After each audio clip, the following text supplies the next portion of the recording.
I'm retired Battalion Chief Larry Cockman, Chairman of the Greensboro Fire Department History Book Committee. The American Fire Service is rich in tradition and culture. A firefighter's life is filled with many emotional highs and lows. Stories of major fires, national disasters, medical calls, firehouse living, and family life are often verbally shared from one generation to another. Many times, these stories are lost forever when a firefighter passes away. In an effort to preserve these stories, in 2019, the Greensboro Fire Department History Book Committee launched a new program of recording audio-video of our retirees' lives. These stories will be shared on our website, gfhbc.org. In 2020, we did not record because of the COVID-19 pandemic. Please listen as these firefighters share their life experiences with all of us. My name is Robert Wesley Oakley Jr. I was born June 19, 1944, and I'm thinking I'm 77 years old in a few days. My rank at retirement was fire captain. Okay. I'm originally from Greensboro, North Carolina. Okay. Yes, my uncle, Red Wren, Dale Wren, was my uncle. And then I have a brother, most people might know him as Cliff Oakley. I just got out of the Navy and I started working for Gil Barco. In the past, I didn't realize I really wanted to join the department, but looking through my papers at home, I found an essay I wrote in the 11th or 12th grade saying when I graduated, I'd like to go into the Navy and after that become a firefighter. And I didn't even realize I'd written that, and I found that in the attic. So when I was hired, I had a background check. And then once that was approved, I was called out to the training center. And the thing I had to do was climb up a ladder, get in a window, get out of the window, and climb back down. And that was it. I didn't have to drag no dummies. I didn't have to do anything physical besides climbing a ladder, making sure I wasn't scared of height. And I was agile enough to get in a window and out the window. My starting salary was $421, which was A month. $421 a month, which at that time, my first house was $16,250. The next new house was $25,000, and the house I've been in 43 years was $53,000. That's why $421 went further than it does now. Well, I'd been on approximately a year before I went through training, so I knew at that time that I definitely want to pass the classes, so I did a lot of time studying, make sure I could keep my job. And then we had some funny times in training like everybody else. We concentrated mostly on the studying and the hydraulic parts and the memorizing things.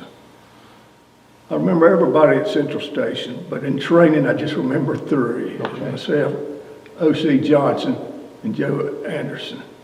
And the rest of, and Potsy, I forget his last name, but he's passed. Most of I guess the funniest thing when we had to jump out of the second floor into a life net, and the guys would be holding it. And of course, I've heard the stories before, but it's true that we begged a guy to jump. I couldn't remember his name, but when he jumped, he landed on his feet, which you do not want to do that. And then the other time was when you hold a life net, you need to hold it with your elbows out to the side and not into your stomach, because you're liable to get yourself wind knocked out of it when they jump into it. So. And the other thing was a pompier ladder. That's something they don't even use anymore, but where it's a long ladder, about 12 to 15 foot long, single beam. And you climbed up with a long neck and stick it in the window above you, and then you climb up it, and then you continue on up. So that was a nerve-wracking thing, but it was. Yeah, well, I was fortunate in a way. I rode the trucks for a year before I started training. So then I knew it's something I really wanted to be. Some of the guys just coming on, just in training, they didn't know what was going on. They just seen the hydraulic parts and the study and all. And so, but like I say, I knew what I'd be losing and the friendships I would be losing. The first station was Central Station, and I was a rover. So I roved until training. So I remained at Central Station most of the time. I may ride engine one day and truck one the next day, or they'd go to Station 5, or sent you to different stations that was needing manpower, people out sick or vacation, and so which helped out. It was really interesting to go to different stations. Being at Central Station was very special to me because of the men, the firefighters at the fire station. I made many friends. Captain Scott was kind of in charge of the station on our ship, and on a certain day he would make us shine brass, and on a certain day he would mix up Baraxo and we'd do windows. And he was in charge of giving out linen, so we'd get one towel a day to do that. And the main thing at Central Station was the equipment, the trucks. If we went out at night, it just so happened a street washer, don't wash the street, we'd come back and wash the truck. So the truck and equipment and territory was the three biggest things. We didn't have classes. We had classes every day from 1 to 3, but most time it was on equipment and territory and schools. And so I was a rookie there, and rookies at that time were assigned to do everything. And we had to put up the flag, we had to go to the grocery store, and we had to keep water changed into light balances. So that was the main things we did. And sliding the poles. And I can tell you a little story about one of the events we had. We'd show people to stay, kids, they'd have people come by and bring their kids, classes to bring kids. And Chief Manus, he was my captain at that time, he would get a firefighter to get in one of the compartments. And when he'd be showing the kids the equipment, he'd open the door and say, "We keep our spare firefighters in this compartment here." So Chief Manus was good about stuff like that. He was a cool, calm captain who never got excited. So, Roland Scott, he was one of the best there was. On one call I was riding with him, we was headed down. Always dreaded to turn from Green Street on to, going up to, I forget the name of the street now. Anyway, you had to come down Green Street. I would be going to Garl, and you have to make that big turn and go under the railroad track. And I always dreaded that turn because the big ladder company had to make that big turn and swing it back to the left to get onto the Garl Street. But then Chief Price gave a signal 50. So I reached over, cut the siren off, and went on down towards Dave and said, "Boy, what are you doing? Did they tell us to return to station?" "No, sir." Cut the siren back on, we took off again. By the time we got back to that same turn there, Chief Price had 1019 us. I mean, he'd give a signal 50 first, then he 1019 us later after I cut the siren off. Some of the firefighters I worked with at Central Station, Jay Lewis, Ralph Sutton, Richard Johnson, Jim Duncan, Tommy Morrison, J.C. Barham, Chief Richard. I worked with Larry Andrews. One of the funniest pranks we did was, and most pranks was going, seemed like it towards O.C. Johnson. I went through training with O.C. and he became a pretty close friend of mine. And we were in a garden hose along the wall up the side of a radiator beside his bed, and I put baby powder in the hose. So during the middle of the night, I made a noise through the garden hose, and O.C. sat in bed and looked over, turned his head, cocked, couldn't figure out what it was as a radiator, and then we blew the baby powder in his face. But the biggest joke I think stands out in my mind is on O.C. Johnson of Old Central. Certain time of the year, we get praying mantises over the place, and they wasn't 1 inch to me, but some of them were 3 inches long, and they were monster praying mantises. So we all got together and caught a bunch of them and stuck them in O.C.'s Volkswagen. And everybody was hanging around when everybody waiting around to get off at 8 o'clock, and everybody's kind of lingering back. And when OC opened his door, he screamed like a girl. And I never forget that. But the union had been disorganized when I first came on, but they reorganized. I can think Chief Jones was the president at that time, and we reorganized. And at that time, the unions was kind of frowned upon. But the unions now are thought better of, because unions are really for the firefighter, for better equipment, better gear, better manpower, and presumptive disease control. You know, it's like if you died of a heart attack or whatever, it'd be considered, because it's a line of duty. They got some of them already approved. But then, and later on, I become treasurer of the local. And I remained treasurer for quite a few years. Okay. There was some legislation come out. They ordered Greensboro had to pay overtime for people. You know, you work 24 hours a day, and everybody had to sign off of it, so they wouldn't have to do it. Some of the union members would not sign off, so the only way to get around that was to work 12 hours and 15 minutes. I mean, 24 hours and 15 minutes, because it was over 24 hours a day. And you had to take a certain time of day off, and it was all put at Station 12. And we was kind of, wasn't exactly outcast, but we just, it's just the way it was. Everybody's at 12. All the stations that I've been to, we'd cook together. Central Station was really good. I was fortunate to be on one shift that had a special cook for us with Charlie Thompson.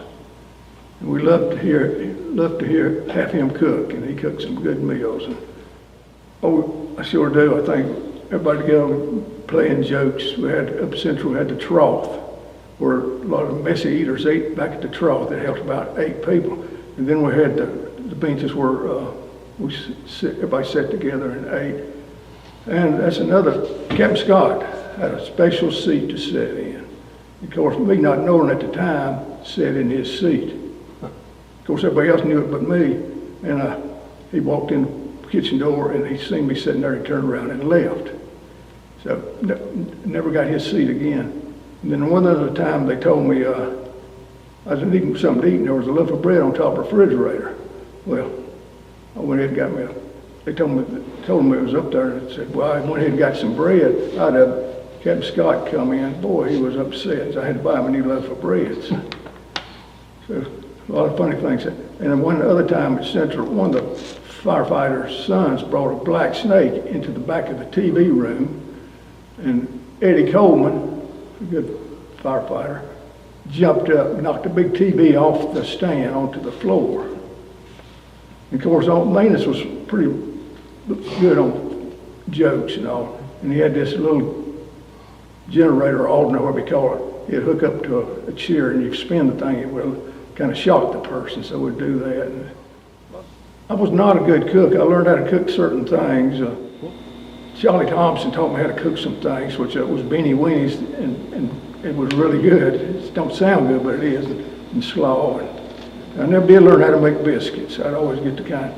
And Captain Scott made chicken dumplings one time. And when he made chicken dumplings, he'd just take the canned biscuits and break them in half and ball them up and throw them in the. So they wasn't the best I ever had, but we ate them. We didn't want Captain Scott mad at us. About that? I personally enjoyed when I was a firefighter, the dorm, where everybody could cut up, have fun, play. And if you wanted to study something, you could go somewhere else. Like, of course, you didn't get a lot of sleep, during that situation. But the thing about Central Station was, when the alarm went off, it was a bell, and it come on, and it would knock you out of the bed. The lights would come on, and then automatically the bell would come on. Then you slide the pole and take on off, and you better not miss the truck. If you miss the truck, it's 5 hours. And you had to pull 5 hours without pay. Now, you can't do nothing today without pay. If you work 15 minutes over, you won't pay for it. But they could do things like that. And but like I say, living in there, we'd do the pranks, and somebody would want to go to sleep, and somebody wouldn't want to go to sleep. And one day we left And Chief Price was one of the best people to wake people up, because the alarm would go off and he would get his trash can and give him a little brush or something and beat it around inside the trash can and get us up. So, no, I never did miss a call. There's a few calls I wish I'd missed, but I never did miss one. And I was later on in my career, I become driver of Truck 1. I don't think I could drive today. I don't believe I could back into a station like that, but I would pull it out, and you'd pull it out as fast as you can and do it at the last minute. Give a sharp turn, and then you head on down the street there. I think the new firefighters, and I've not been around a lot, but what I understand is they love the telephone. The telephone is what they look at. I mean, you go in the station, everybody's looking down at the fire station, and they're going to have neck problems one of these days. It's not working right. I just don't think it's right. Because they, like my grandkids, got older now, but they never went out and played. Like me and my brother Cliff in the sandbox and all. They're playing basketball on a computer, or football, or ice hockey, or whatever. So I think that's not good, but it's way of life now. I don't have no choice. Well, like I say, I've been invited back to the station to eat. And I went to Station 5. Extremely nice group of guys. They treat us like kings. And me and Cliff went over there. Cliff was invited, but they invited me also. So some of the guys I used to be their captains, and it was real nice to see. But I've been in other stations where they kind of ignore you because it's nothing that they're doing wrong. It's just that's the way life is now. So it is important, I think, to associate with people besides looking at the phone all the time. I don't think they're quite as good together or as a group or as a family as we were when we was younger, because we kind of ate together, lived together, slept beside each other, took showers together, ever have haircuts upstairs, and like I say, just a lot of things went on. A lot of pranks that was pulled that I cannot even say. It would be like, and your brother, Raymond Coughlin, was in on some of these pranks. No doubt. I remember the first call was on Lee Street, which is now Martin Luther King Boulevard. But it was a 2-story house fire with the flames showing from the roof. But it turned out to be, of course I was scared to death, but it turned out to be one of the easiest fires I've been on because it already ventilated itself. And I remember going up the steps, and we had to wear Scots at all times then, so very little smoke anyway. So just the water was thrown up there, the heat, the water was hot coming running down on us. But that was the first and the biggest, first fire that I actually owned. So. Okay, some of the bigger fires I was on was Brentmont Chemical was one I remember. The one was uptown where the first time I'd ever got called in from home to go on a fire. And we had Curtis Meat Packing, which is kind of a funny story there. I was the driver of Truck 1, and we had the Deluxe gun set up, and the guys could not tie the knot to tie the Deluxe gun off. So I went and tied it for them. Well, Captain Manus bragged on me and said, the only thing wrong with that was you had the knot tied behind the Deluxe gun instead of in front of it.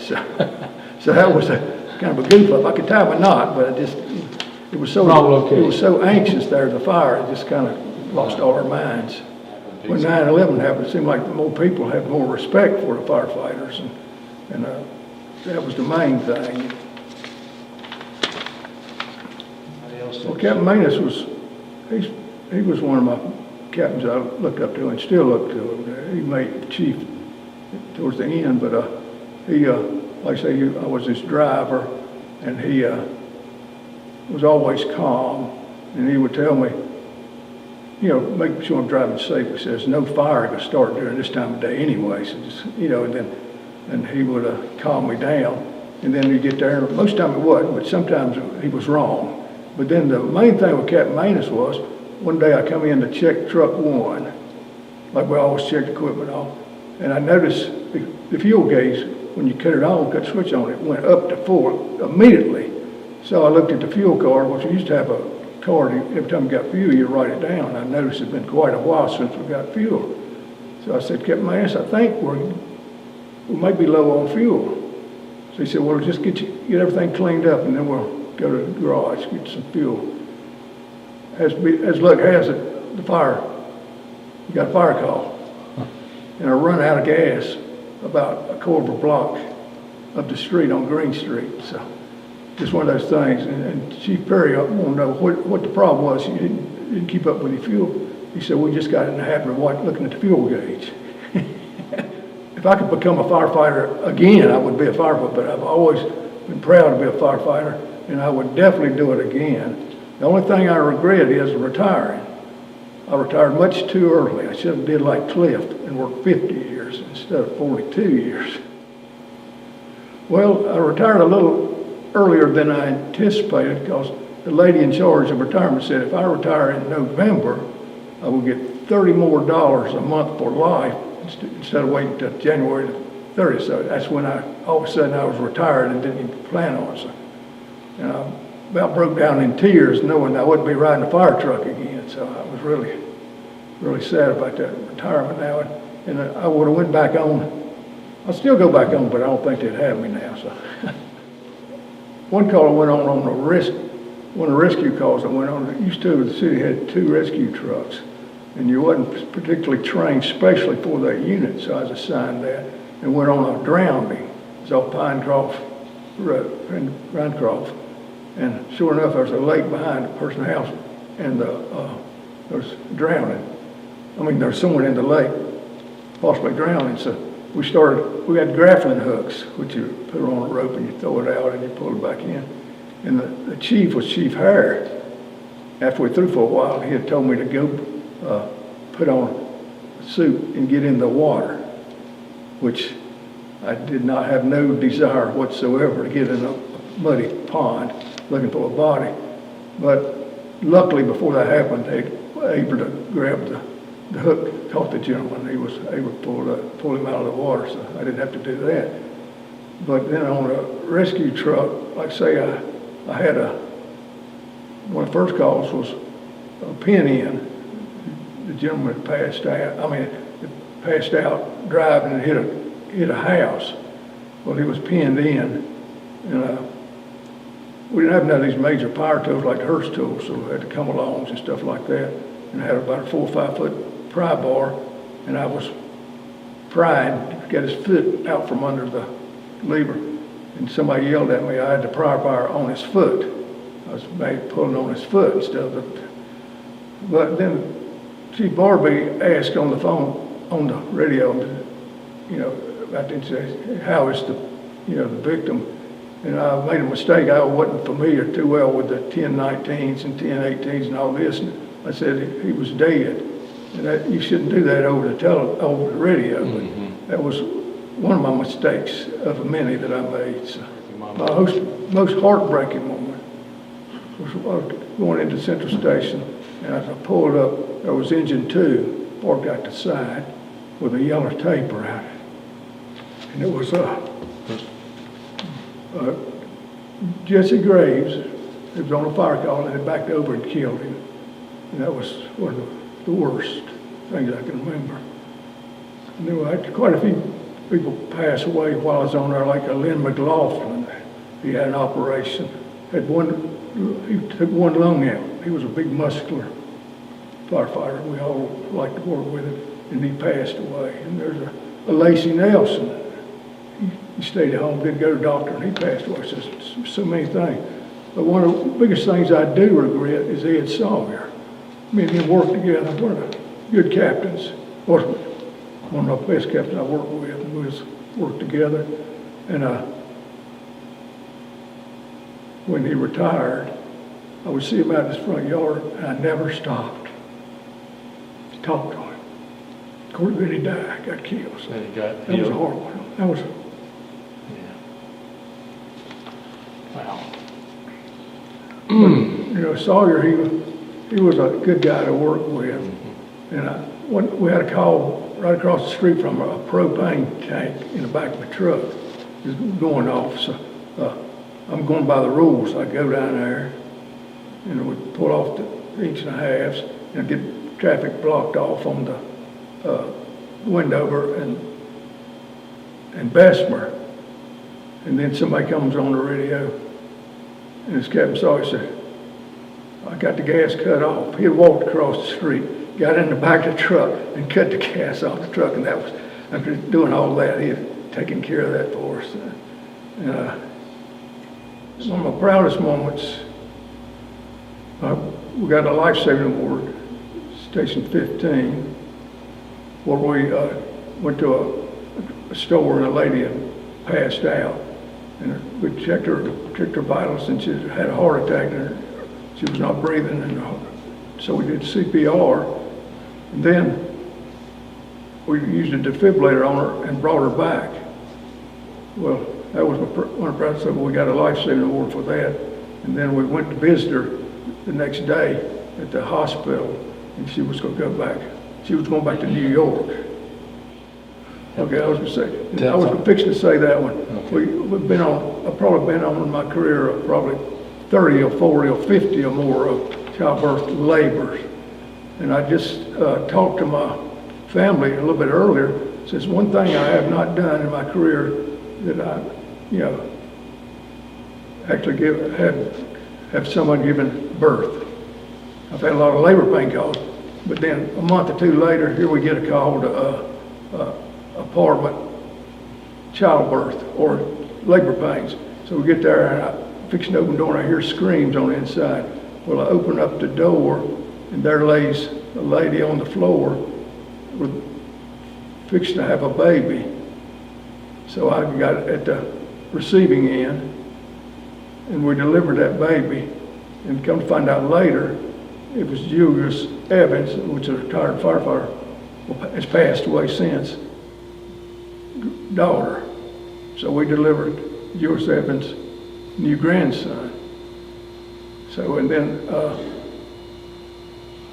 I caught the baby, and then the EMS finally got there, and they tied off the umbilical cord and had Larry Cummings cut the cord. So that was one of the highlights right there. We took pictures of the stations. Julius's daughter come by, and we took pictures of all the firefighters at the station with the baby and everything.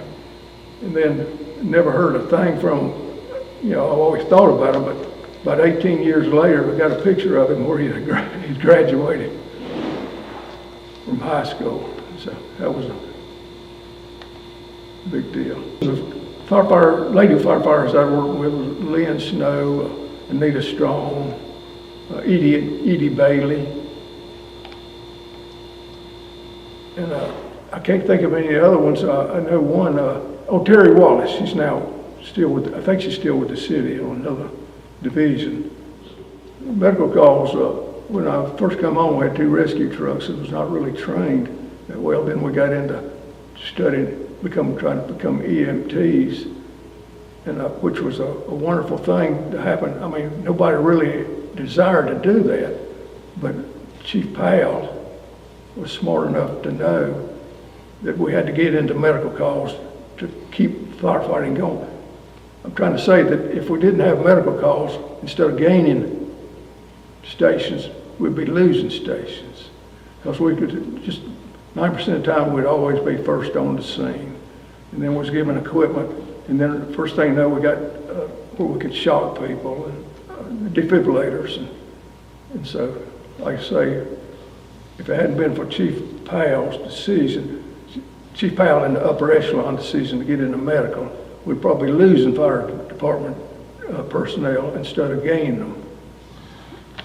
But I was in the Navy for 4 years, and I went to Vietnam for 4 years. But my brother, he joined the Navy also. So we was on the same ship for 1 year together. I was in charge of the one engine room, and he turned out to be in charge of the other engine room. So the ship was in trouble. But once I got out of the Navy, I went to Gil Barco to work, because I wanted to get on the fire department. They was not hiring kin people on the fire department at that time. So my kin people was Red Wren, Odell Wren, and he's retired. He was at Station 10 when he retired. He was a driver. So he called my mother one day and said that they were now hiring. So I went in and put my application in, did a background check, and I was able to get on. And so when Cliff got out, they was waiting for him. You know, he was wanting to get on the fire department also, so he was able to get on also. But I've been married for 54 years. And I've had 2 lovely daughters named Kathy and Ginger. I need to put Kathy first because she's the oldest. And they give me 4 granddaughters, which is Amber, Ashlyn, Sierra, and Madison, and 1 grandson, Jesse. And I have 2 great grandkids.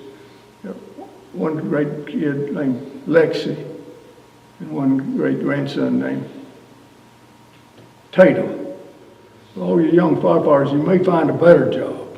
You may find a better paying job, but you'll never find a more satisfying job that you can be always proud of that you're a firefighter.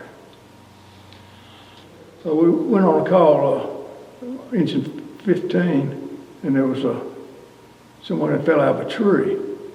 So we got there, it's Arlie Reese and Butch Cummings and Doug Patton.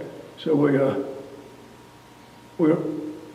he would have laid there and died if someone had heard him yelling, because he's back in the woods where we've been cutting trees, and there's a lot of scrub trees where he cut off sharp to the ground.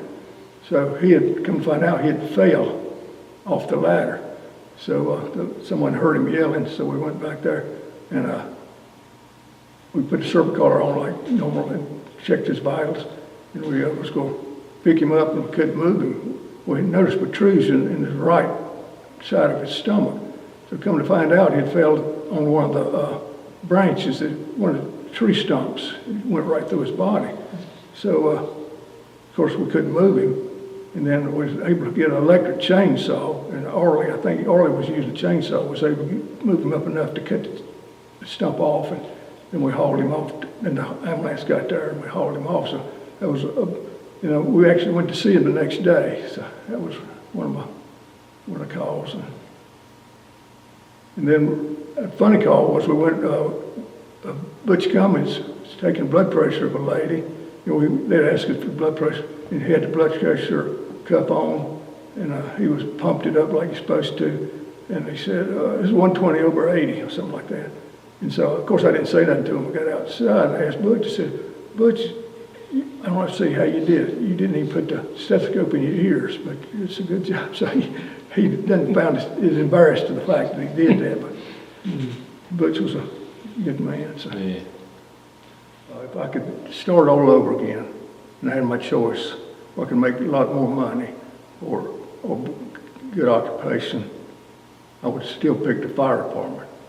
No matter what people say, and I would go on, and I kind of regret retiring when I did, but it's the most fulfilling job you could ever come across. Every day was different. A lot of friends, made a lot of friends. In closing, the Greensboro Firefighters History Book Committee hopes you have gained a greater insight into the dangers, the challenges, and emotional events that have influenced and shaped the American firefighter.